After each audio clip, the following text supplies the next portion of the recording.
মাত্র আরেকটা গরু আনলোড হয়ে গেল, কিন্তু আফসোস ঢাকেশ্বরী কিন্তু আজকে দ্বিতীয়বারের মতো গরু ঢুকতেছে। এই যে দেখেন টলারে টলারে গরু, আর পাগলানি করছে, আর উপরে মানুষ। এই সিস্টেমটা আমাদের সব থেকে ভালো, যে আনলোডিং দেখা যায় উপর থেকে, আর নিচে এদিকে সব গরু আইন এখানে রাখা হয়। আর এই যে দেখেন এদিকে 3টা জেডি আছে মোট,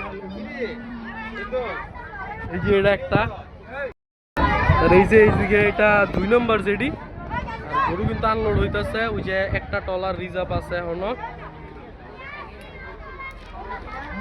আর সব গরু টলার থেকে নামানোর পর এদিকে রাখা হয়, তারপরে এদিক থেকে হাটে নেওয়া হয়।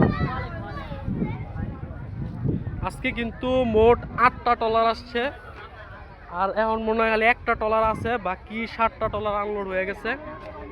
এই যে একটা টলার ফুল আছে, এই টলারটা হইলে ইনশাআল্লাহ হয়ে যাব।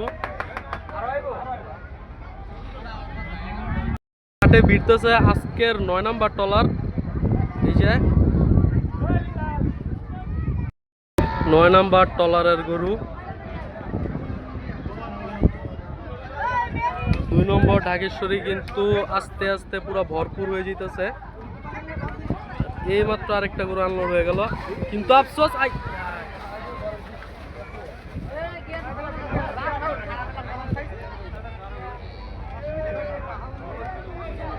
ওর গোসল হয়ে গেছে।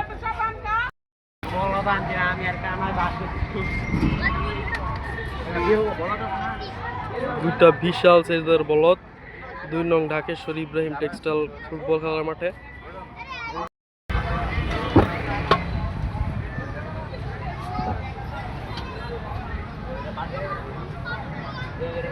ইন্ডিয়ান বলদ কিনতে আগ্রহী তারা চলে আসতে পারেন 2 নং টেক্সটাইল ফুটবল খেলার মাঠে। আর এদিকে কিন্তু অনেক বলদ আসছে।